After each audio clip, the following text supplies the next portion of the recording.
श्वेता जैन बासुदा से पूछ रहे हैं, जीवन में दान का क्या महत्व है और समर्थ होने के बाद भी दान का भाव ना हो तो क्या करें? ये तो बहुत प्रासंगिक प्रश्न है। जीवन में दान का क्या महत्व है? जीवन में जितना श्वास को छोड़ने का महत्व है उतना ही परिग्रही को दान का महत्व है।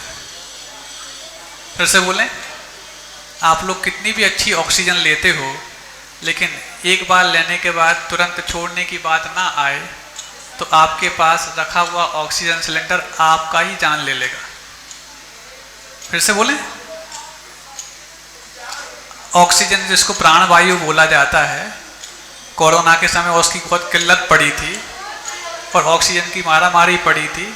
ऑक्सीजन आपके पास रखी है लेकिन ऑक्सीजन लेने की जितनी आवश्यकता है उतना ही ज़्यादा कार्बन डाइऑक्साइड को छोड़ने की आवश्यकता है।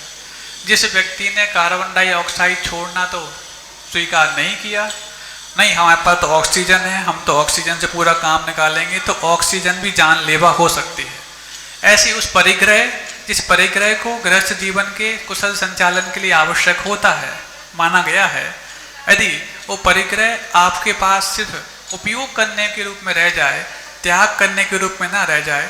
जैसे उदाहरण दिया था, एक दिन हम लोग जब बरगी डैम गए थे तो बरगी डैम में बरगी नगर गए थे, जबलपुर के पास है, वहीं डैम भी था। सुबह सुबह जंगल इत्यादि के लिए वहाँ के श्रावक उस तरफ ले गए जहाँ डैम था, तो वहाँ पर हमने देखा कि एक नीचे उस डैम की जो दीवार है उसके बीच में से एक सुरंग जैसी गई है, आधा किलोमीटर ऐसी नीचे टैपर के रूप में और फिर आधा किलोमीटर उस तरफ निकल करके टैपर के रूप में।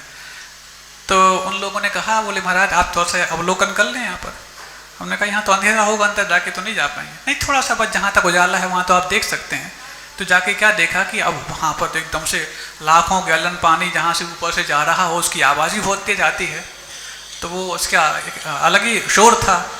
और फिर अंधेरे की बात भी थी। और बीच बीच में क्या देखा कि बीच बीच में वहाँ पर उसी सुरंग में पानी लीक हो रहा है, डैम का पानी, डैम का लीक हो रहा है। हम लोग समझे शायद पुराना डैम हो गया इसलिए कुछ लीकेज होता होगा, लेकिन जहाँ पर वो बीच बीच में बैठे हुए सुपरवाइजर थे उनसे पूछा, क्या ये जो लीकेज हो रहा है, ये लीकेज डैम पुराना हो गया इसलिए हो रहा है या कुछ और कारण है? तो उन्होंने बताया, ये जो लीकेज है महाराज, डैम पुराना हो चाहे नया हो, बल्कि नया डैम बनाते वक्त लीकेज पॉइंट्स कहाँ पर रखने ये पहले व्यवस्था कर ली जाती है, बाद में डैम तैयार होता है।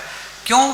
क्योंकि महाराज यदि इतना लाखों गैलन पानी जब ऊपर से इसमें फ्लो होता है, यदि ये छोटे छोटे लीकेज लूप होल्स नहीं खोले जाएंगे तो पूरा का पूरा डैम फट जाएगा। बात बहुत अच्छी लगी, तो हमने बिल्कुल समझ लिया कि परिग्रह रूपी बांध तब तक ही ठहरता है जब तक उसमें दान रूपी लीकेज बने रहते हैं। जैसे ही दान रूपी लीकेज उसमें से समाप्त हुए, परिग्रह रूपी बांध फट जाएगा और आपको लेकर के ही डुबा लेगा।